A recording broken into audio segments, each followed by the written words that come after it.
Before we start this week's episode of Final Fantasy Fridays, I just want to say that I don't want any hate in the comments, and I don't want any bricks hurled through my windows when I say this.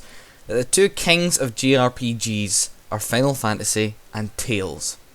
Now, if you're unfamiliar with Tales, and if you are, I don't know why, you must have been living under a very uncomfortable rock for some time. It is, in my opinion, which I'm stressing because I really don't want any hassle, is Final Fantasy's biggest competitor in the JRPG market. Now, Tales has been going on for a long time. I'm going to give you a brief history of this, and I'm going to compare the two games. Dear God, I am just signing my own death certificate right now. I just know I am. The first ever Tales game, Tales of Phantasia, which just is an awesome name, was released on the Super Famicom 8 years after the first Final Fantasy in 1995. Now, some people claim, some haters, claim that Tales of Phantasia copied Final Fantasy, but I just want to stress here, it did go for a completely different style of game, and in the end it was a completely different game. Of course, I probably am legally obligated to say that Final Fantasy is much better than Tales, and Tales has been copying the game and all that, but I'll probably get sued for that as well, so either way I can't win, so just bear with me on this one. Arguably, Final Fantasy does have a bigger fan base than Tales, and I'm going to kind of remove that arguably from that statement because, yeah, it does. Final Fantasy is much more popular than the Tales series, and I doubt that any of you guys out there will know of the Tales series. But I'm going to compare the game's aspects from music, story, and visuals, so just sit tight, and then we'll find out who actually is the king of JRPGs. Now, to start off with, I'm going to talk about the visuals of both games. Now, I think this is the most unfair aspect to quote both games on because they look so different. They both go for really different approaches. Final Fantasy goes for the superb, ultra-realistic looking 3D characters, whilst Tales goes for a more anime style of game. And I think this is awesome. Now, take a look at this landscape from Final Fantasy XIV. It looks almost real. It is a mighty kingdom full of many places to explore. It just looks like somewhere you want to go, somewhere you want to be real. Now have a look at another mighty kingdom from Tales of Exilia. Now, my inner fangirlism is just screaming at this picture. It looks so vibrant, it looks so pretty, it is awesome, it just looks really cool. And this is why I'm having trouble comparing both games, because as you can see, Final Fantasy goes for the more realistic approach, whilst Tales wants to be more cartoonic. Now, don't take the word cartoon out of context, because Tales of Exilia is in no way a kid's game. It's a 16, so it's kind of illegal for them playing it.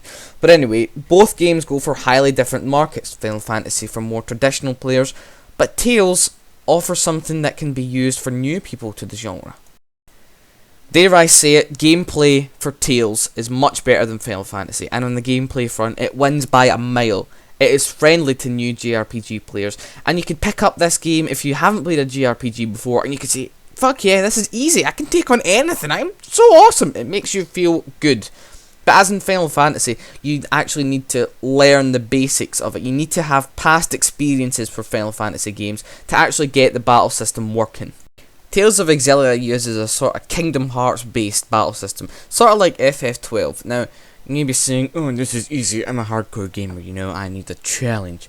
Tales of Exilia is a challenge. You need to actually work out your strategy. You need to decide what characters go where, what party members do what.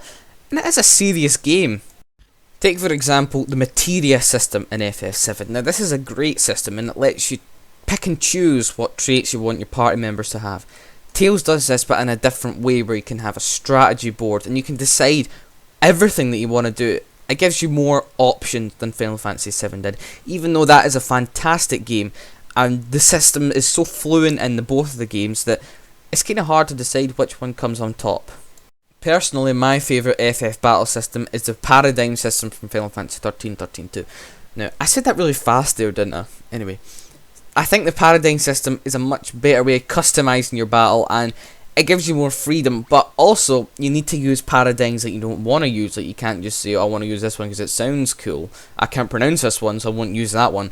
You need to use different paradigms for different bosses, and Tales of Exilia does this sort of same thing with this. We need to have a different strategy for every obstacle you come over.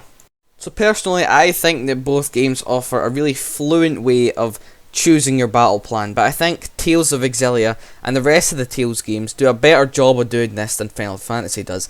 Now, I say this because I think Tales is trying to capture people from a new market, whilst Final Fantasy tries to keep its system the same but fresh at the same time, so they can please more traditional players and get new ones at the same time, whilst Tales wants to get new players every time for a great experience that everyone can enjoy, even if you don't know how JRPGs work.